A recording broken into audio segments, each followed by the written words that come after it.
Hello everyone, कैसे हो आप सब। मैं हूं गौरव काबरा और एक बार फिर से आप सबका बहुत बहुत स्वागत है मेरे यूट्यूब चैनल पे। आज CFA लेवल 1 को लेकर के एक बहुत ही इंपॉर्टेंट कॉन्सेप्ट वीडियो मैं लेकर के आया हूं आप सभी के बीच में। ये कॉन्सेप्ट वीडियो है about pricing of forward contracts. जाहिर सी बात है, ये डेरिवेटिव सब्जेक्ट से ताल्लुकात रखता है and it is a very very important concept. इस कॉन्सेप्ट में एक अंडरलाइंग फॉर्मूला है, उस अंडरलाइंग फॉर्मूले के पीछे दो बड़े क्वेश्चंस हैं जिसको आज मैं ट्राई करूंगा एड्रेस करने का। ये फॉर्मूला क्या है, वो परेशानियां क्या हैं जिसकी वजह से ये फॉर्मूले के पीछे का जो बेसिक इंट्यूशन है हम नहीं समझ पाते, इसके ऊपर पूरी चर्चा आज हम करेंगे। याद रखिए, इस तरह के छोटे छोटे कॉन्सेप्ट वीडियोस हम आपके लिए रेगुलरली लेकर के आ रहे हैं अपने चैनल पे। सो अगर आपने चैनल को सब्सक्राइब नहीं किया तो जरूर से करो। At the same time description में आपको सारी प्लेलिस्ट मिल जाएगी जिसमें एक एक करके CFA से लेकर के CFA लेवल 1 को लेकर के जितने भी कॉन्सेप्ट वीडियोस हम डालेंगे वो सारे आपको प्लेलिस्ट में भी मिल जाएंगे। सो must visit is the description section. तो जरूर से जाइए और वहां से प्लेलिस्ट को जरूर से देखिए और आप देखिए कौन से हम कॉन्सेप्ट वीडियोस ऑलरेडी अपलोड कर चुके हैं एंड कौन से ओवर द टाइम हम अपलोड कर रहे होंगे। सो यस, ये एक बहुत ही इंपॉर्टेंट कॉन्सेप्ट वीडियो सीरीज बनने वाली है and this is going to help you in case you are preparing for your CFA level 1 examinations. तो आइए शुरुआत करते हैं। आज की जो हमारा कॉन्सेप्ट वीडियो है वो कॉन्सेप्ट वीडियो है around the pricing of forward contracts. तो देखो, फॉरवर्ड कॉन्ट्रैक्ट जो है उसकी प्राइसिंग का फॉर्मूला काफी यूनिक है। या मैं कहूंगा यूनिक तो नहीं है, काफी जनरलाइज है, क्योंकि इस तरह के फॉर्मूले को आपने TVM से पढ़ रखा है, ठीक है। लेकिन इसके पीछे का जो इंट्यूशन है, इसके पीछे का जो रीजनिंग है वो काफी यूनिक है। वो समझाने के लिए मुझे आपको आर्बिट्राज के फंडे समझाने पड़ेंगे। So all of that is going to covered up in this video. So एकदम गियर डाउन कर लीजिए एंड आराम से धीरे धीरे चलते रहिए मेरे साथ में। कंसंट्रेशन हाई रखिएगा because if you miss anything तो इंट्यूशन आपके पल्ले नहीं पड़ेगा। So you need to ensure कि आपका कंसंट्रेशन एकदम टॉप नॉच है एंड आप मेरे साथ में धीरे धीरे हर चीज को कैचअप करते जाओगे। Okay, so let's get started. सबसे पहले प्राइसिंग ऑफ फॉरवर्ड कॉन्ट्रैक्ट का जो फॉर्मूला है वो कुछ ऐसा दिखता है। मैं पूरा फॉर्मूला लिख रहा हूं आपके सामने। The formula looks like this, यानी कि इस फॉर्मूले में F0 क्या डिनोट करता है? F0 denotes the price of the forward contract today. Price of the forward contract today, correct. तो भैया इसके साथ में ये जो T लिखा हुआ है ये क्या डिनोट करता है? ये डिनोट करता है expiry. So this is denoting expiry at T is equal to T, यानी कि एक्सपायर जब भी ये होगा उस समय तक का यहाँ पे टर्म मेंशन किया रहेगा। S0 is the current underlying price. Current underlying price, आप सभी को पता है कि जितने भी डेरिवेटिव्स होते हैं उन सब में कोई ना कोई अंडरलाइंग होता है, तो ये उसका प्राइस है। Obviously RF is the risk free rate, clear, and T is the term to maturity of the contract. Term to maturity of the contract. Okay, so ये है इसका बेसिक फॉर्मूला। मैं एक बार वापस क्लियरली लिख देता हूं आपके लिए। ये फॉर्मूला है F0 T is equal to S0 into 1 plus RF to the power T। अब हमें ये जानना है कि ऐसा है क्यों, ये फॉर्मूला ऐसा है क्यों। इनफैक्ट इसके पीछे के दो बड़े क्वेश्चंस हैं जो हमें जानने हैं। क्वेश्चन नंबर 1, इस फॉर्मूले में रिस्क फ्री रेट यूज ही क्यों हो रहा है? Why are we not using any other rate? Why only risk free rate? We have to learn this. इसके अलावा दूसरी चीज जो हमें सीखनी है वो ये है कि इस फॉर्मूले में आपका स्ट्रक्चर ऑफ द फॉर्मूला जो है वो फ्यूचर वैल्यू के जैसा क्यों दिख रहा है? आपने अगर TVM पढ़ा है तो आपको फॉर्मूला पता है, FV is equal to PV into 1 plus I to the power N, correct. ये है वो फॉर्मूला। अब इसी फॉर्मूले को इस फॉर्मूले से एक बार कंपेयर कीजिए, you would find that the structure of this formula is exactly same. आप PV की जगह लिख रहे हो S0, इंटरेस्ट की जगह लिख रहे हो 1 प्लस RF एंड N की जगह लिख रहे हो T। सो देखा जाए तो formula is not changing at all. In fact आप जो फ्यूचर वैल्यू कैलकुलेट कर रहे हो उसी को हम लोग बोलते हैं फॉरवर्ड प्राइस, करेक्ट, और price of the forward contract. तो ये फॉर्मूला ऐसा स्ट्रक्चर क्यों रखता है उसके बारे में भी हमको चर्चा करना है। अब इसकी चर्चा हम आर्बिट्राज के रूल से समझेंगे, कैसे होता है, क्या होता है। Let's get to find it. चलिए, सबसे पहले मैं आपको बताता हूं कि आर्बिट्राज दरअसल होता क्या है। तो देखो, आर्बिट्राज जो होता है वो होता है एक ऐसा प्रोसेस जिसके थ्रू आप प्रॉफिट कमा रहे हो, ठीक है, बट आपने इस प्रॉफिट को कमाने के लिए ना कोई रिस्क ली और दूसरा ना आपने कोई इन्वेस्टमेंट किया। समझिएगा, ना आपने रिस्क ली और ना आपने कोई इन्वेस्टमेंट किया, मतलब जेब से एक पैसा नहीं लगा, 1 रुपए की रिस्क नहीं ली आपने और फिर भी आप प्रॉफिट कर पा रहे हो। तो भाई ये तो जो मिरेकल है, ये मिरेकल आर्बिट्राज से ही हो सकता है। सो कैसे आर्बिट्राज वर्क करता है आइए जानते हैं। आर्बिट्राज की जो सिचुएशन है उसके लिए एक बार ये अजम्पशन लेते हैं कि एक स्टॉक है जो कि करंटली अवेलेबल है सपोजिटली एट 100 रुपीज। क्लियर? इसके अलावा risk free rate is 5% per annum. ठीक है, एंड मान लेते हैं कि एक बार 1 ईयर फॉरवर्ड कॉन्ट्रैक्ट जो है, ठीक है, that is available for 102 rupees. Suppose 1 year forward contract, ये एक बार इसको 102 की जगह ले कर देते हैं इसको 110 रुपीज। अब मेरी बात पे गौर कीजिएगा, आपका स्टॉक प्राइस है 100, रिस्क फ्री रेट है 5%, और हम इसका 1 ईयर फॉरवर्ड कॉन्ट्रैक्ट जो है उसका प्राइस सेट करें 110 पे। क्लियरली ये फॉर्मूले को मैच नहीं कर रहा है, क्योंकि हमारा जो फॉर्मूला है उसके हिसाब से तो जो हमारा 1 साल का फॉरवर्ड कॉन्ट्रैक्ट है उसका फॉर्मूले के हिसाब से वैल्यू क्या होना चाहिए, उसका वैल्यू होना चाहिए 100 इंटू 1.05 टू द पावर 1, और उसका प्राइस होना चाहिए 105। लेकिन हम देख रहे हैं कि हमारे फॉरवर्ड का जो वैल्यू है वो है 110। सो क्लियरली इस फॉर्मूले को यूज नहीं किया गया है इस फॉरवर्ड कॉन्ट्रैक्ट की वैल्यूएशन करते वक्त। अब हमें यह देखना है कि क्यों ये प्राइसिंग गलत है, why this price is wrong. Well, this price is wrong. There is mispricing. If we can prove that an arbitrager can earn arbitrage gains from here. अब वो कैसे जीतेगा? सिंपल है। सपोज करो कोई इंसान है, ठीक है, जिसके पास में ऑलरेडी, या मान लेते हैं उसके पास में ऑलरेडी शेयर नहीं भी है, ठीक है, उसको दिख रहा है कि फॉरवर्ड कॉन्ट्रैक्ट अवेलेबल है 110 में और स्टॉक अवेलेबल है 100 में। तो वो क्या कर सकता है? यहाँ पे वो इमीडिएटली जाएगा और बाजार से बोरो करेगा 100 रुपीज। ठीक है, what rate? Risk free rate पे, 5% पे, और वो हाथों हाथ जाकर के स्टॉक को खरीद लेगा, यानी उसमें लॉन्ग पोजीशन एस्टैब्लिश कर लेगा। ठीक है, यहां पे ये जो लोन लिया गया 100 रुपीज का 5% की रेट पे, ये रीपेबल है at the end of 1 year. So repayable at the rate t is equal to 1। इसका रीपेमेंट होगा 100 रुपीज का प्रिंसिपल और 5 रुपीज का इंटरेस्ट, यानी सब मिला के 105 रुपीज इस पे रीपेबल है। Correct? No, what this person will do, क्योंकि इसने स्टॉक खरीद लिया तो जाहिर सी बात है स्टॉक खरीदते ही तो ये रिस्की इन्वेस्टमेंट कर लिया, लेकिन इसको रिस्क नहीं लेना है। So what he will do, he will immediately short a forward contract as well. समझिए, he will short a forward contract at what price? At 110।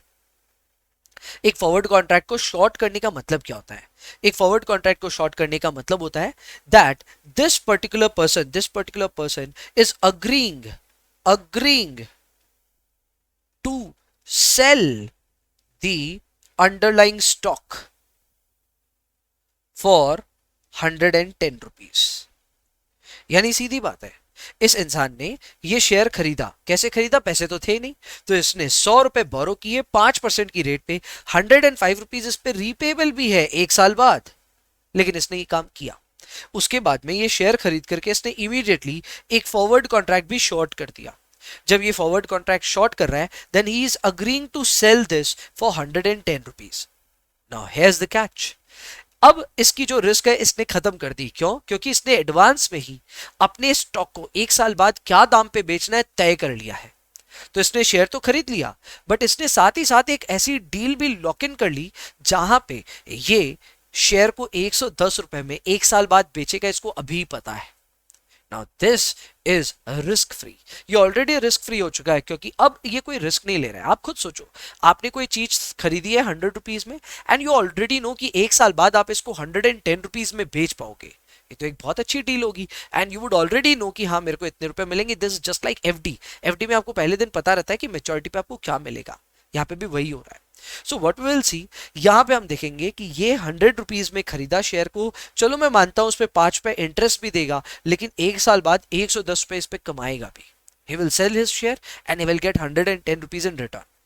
अब अगर इसका नेट नेट हिसाब करें तो इन जनाब को 110 रुपए मिल रहे हैं और इनको चुकाने हैं 105, यानी 5 रुपए का बैठे बैठे प्रॉफिट हो रहा है।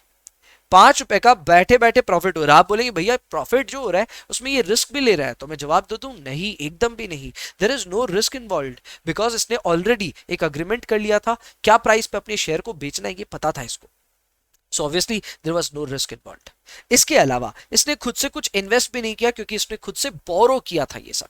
करेक्ट। तो बोरो जब किया तो खुद का तो इन्वेस्टमेंट किया ही नहीं, खुद के तो पैसे लगाए ही नहीं। सो फॉर ऑब्वियस रीजंस ये एक क्लियर केस सिनेरियो बन गया जहां पे ये पार्टिसिपेंट आकर के मार्केट में मिस प्राइसिंग का फायदा उठा रहा है। इसने ना पैसे लगाए खुद से और ना ही इसने कोई भी रिस्क ली, और फिर भी इसको प्रॉफिट हो रहा है। द प्रॉफिट अमाउंट इज ₹5 और $5, जो भी आप कहना चाहें। अब आपके मन में यह आ रहा होगा कि ऐसे तो हर कोई प्रॉफिट करेगा। यस, ऐसे हर कोई प्रॉफिट करेगा। The arbitrage game will continue, कब तक? जब तक ये फॉरवर्ड कॉन्ट्रैक्ट का जो प्राइस है ये करेक्टली सेट नहीं हो जाए। भैया क्या प्राइस पे सेट होना पड़ेगा? This has to set at 105, because जो तरीके से इसका फॉरवर्ड प्राइस निकलना चाहिए वो ना चाहिए 100 into 1.05 to the power 1 and the value should be 105। सो जब तक ये प्राइस सेट नहीं हो जाता तब तक आर्बिट्राज होगा। और अगर ये प्राइस सच में सेट हो गया तब क्या होगा? तब सिंपल है, तब अगर आप ये शेयर 100 रुपीज में बोरो करके लेते भी हैं तो आपको रीपेबल होगा 105। एंड आप इस शेयर को पहले से शॉर्ट भी कर दोगे अगर अपने फॉरवर्ड कॉन्ट्रैक्ट को, तो भी आपको कितने रुपए मिलेंगे? 105। So at the first year end आपको 105 मिलेंगे by shorting this forward contract and you will also have to repay 105, यानी you will be less, you will be held with no profit. यानी कि माना आपने रिस्क नहीं लिया, माना आपने इन्वेस्ट नहीं किया, तो आपको प्रॉफिट भी नहीं मिला। अगर आप रिस्क नहीं लेते हैं, इन्वेस्ट नहीं करते और प्रॉफिट कमाते हैं, तभी तो आर्बिट्राज अपॉर्चुनिटी अराइज होती है। एंड आर्बिट्राज तभी अराइज होता है जब मार्केट में कोई मिस प्राइसिंग है, यानी प्राइसिंग अगर गलत होगी मार्केट में तभी आर्बिट्राज अपॉर्चुनिटी अराइज होती है। तो ये मैं प्रूव कर चुका हूं that this formula has to look like this, this formula has to look like this. Clear? अब आती है बात कि इसका स्ट्रक्चर ऐसा क्यों है। तो देखो, इसका स्ट्रक्चर ऐसा इसलिए है क्योंकि आप ये जितना भी अग्रीमेंट कर रहे हो, ये अग्रीमेंट में आज आपने सारे के सारे ट्रांजैक्शन कर लिए, करेक्ट, बट इसका जो पे ऑफ है वो आपको मिलने वाला है फ्यूचर में। The pay of will be received in future. So everything lies on the fact that the future value of these transaction has to be held correctly. This has to be calculated correctly. हमें current pricing से कुछ लेना देना नहीं है, हमें लेना देना है फ्यूचर के प्राइसेस से। And that is why this formula is looking like this. ये जो स्ट्रक्चर है वो स्ट्रक्चर हो गया FV is equal to PV into 1 plus I to the power N, where we will have to replace future value by the price of the forward contract and present value by S0, and this is 1 plus RF to the power T. आपके मन में आ रहा होगा कि sir ऐसा भी हो सकता है दैट जो आर्बिट्राज फ्री प्राइसिंग है, ठीक है, आर्बिट्राज फ्री प्राइसिंग है, चलो वो मान लेते हैं 105 है। What if the forward contract is priced eight 100 rupees? यानी कि एक बार तो हमने एग्जांपल लिया 110 का, व्हाट इफ ये 100 हो जाए तो भी आर्बिट्राज पॉसिबल है। वो आर्बिट्राज करने के लिए हम जो अपना शेयर है उसको शॉर्ट सेल कर देंगे। क्या कर देंगे? Short sell. क्या भाव पे? 100 रुपीज पे। So will get 100 rupees immediately. Next step में you will invest 100 rupees at the rate 5% and you will be receiving 105 rupees at year end 1. Remember my friends, आपने साथ में एक लॉन्ग फॉरवर्ड भी करना है।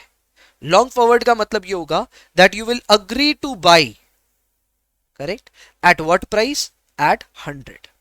सो यानी आपने ये जो शॉर्ट सेल किया ना, शॉर्ट किया, इसको वापस इसके मैं कह सकता हूं इसको स्क्वायर ऑफ करने के लिए आप जब वापस अग्री टू बाई करोगे यानी खरीदोगे, तो ये शॉर्ट सेल और ये खरीदना दोनों आपस में ट्रांजैक्शन को नेट ऑफ कर देगा। एट द सेम टाइम आप देखेंगे कि आपने इन्वेस्ट किया, आपने पाए 105 रुपीज, लेकिन आपको पे करने होंगे ओनली 100 रुपीज। तो यहां पे भी एक आर्बिट्राज गेन मिल जाएगा and this arbitrage profit will be also to the tune of 5 rupees. यानी सीधा सीधा कहना है ये आर्बिट्राज तो होके रहेगा। If F is greater than S0 into 1 plus RF to the power T, then we will do two things. Number one, we will long spot, and number two, we will short forward. Clear? And वहीं पे if F is less than S0 into 1 plus RF to the power T, तो उस case में हम दो काम करेंगे। We will short spot, correct, and at the same time we will long forward. Obviously ये सब काम करने के लिए आपको यहां पे करना पड़ेगा बोरो और यहां पे आपको करना पड़ेगा invest at the rate risk free rate. So ये है इसके पीछे का पूरा reason why these formulas have to be like this. And हाँ, आपका एक और क्वेश्चन का जवाब अभी बाकी है कि हम यहां रिस्क फ्री रेट ही क्यों यूज कर रहे हैं. Because we are trying to limit the mispricing and we are trying to make a situation जहां पे आर्बिट्राजर पैसे ना बना पाए. अगर आर्बिट्राजर पैसे नहीं बना पा रहा है तो इसका मतलब यह है कि रिस्क फ्री रेट जो है, क्लियर, यानी कोई भी रिस्क फ्री अगर काम करेगा तो वो यहां पे पैसे ना कमा पाए. ठीक है, so arbitrage is all about risk free returns. Clear. And इसीलिए हम यहां यही कह रहे हैं that you can not make anything beyond risk free rate if you are investing in derivatives. Clear. That is why we use arbitrage the rate as RF. इसके पीछे और एक रीजन ये भी हो सकता है कि अगर आपके पास मान लो 100 रुपए का शेयर पहले से है, क्लियर, एंड आपको ये पता है कि forward contract is available for 110 rupees और आपको ये भी पता है कि रिस्क रेट सिर्फ 5% है, तो आप एकदम अपने लिए तो आराम से प्रॉफिट कमा लोगे. कैसे? You will be directly shorting the forward and जैसे ही आप शॉर्ट फॉरवर्ड करोगे you will guarantee yourself a return of 10%. कैसे? 100 रुपए में खरीदा, 110 में बेचा. This 10% is significantly more than risk free rate. Clear. This cannot happen. This cannot happen. अगर आप रिस्क ही नहीं ले रहे हो और फिर भी ज्यादा कमा रहे हो, ज्यादा then the risk rate, this cannot happen. If you are not taking any risk, you should be at most making risk free rate. And that is why to price this, to make to create the no arbitrage price, we have to use risk free rate. This is the reason why we use risk free rate. Clear. तो ये था एक छोटा सा concept video जिसके through हमने सीखा how we price forward contracts and I hope आपको ये बहुत पसंद आया होगा. आपको अगर पसंद आया तो कमेंट में जरूर लिखिएगा what do you like about this video, what you don't like about this video. At the same time playlist जरूर से चेक कीजिए जो कि डिस्क्रिप्शन में मिल जाएगी. Clear. That's it for today. I will see you in the next one. तब तक के लिए bye bye, take care, enjoy yourselves please, and please पढ़ाई करते रहिए.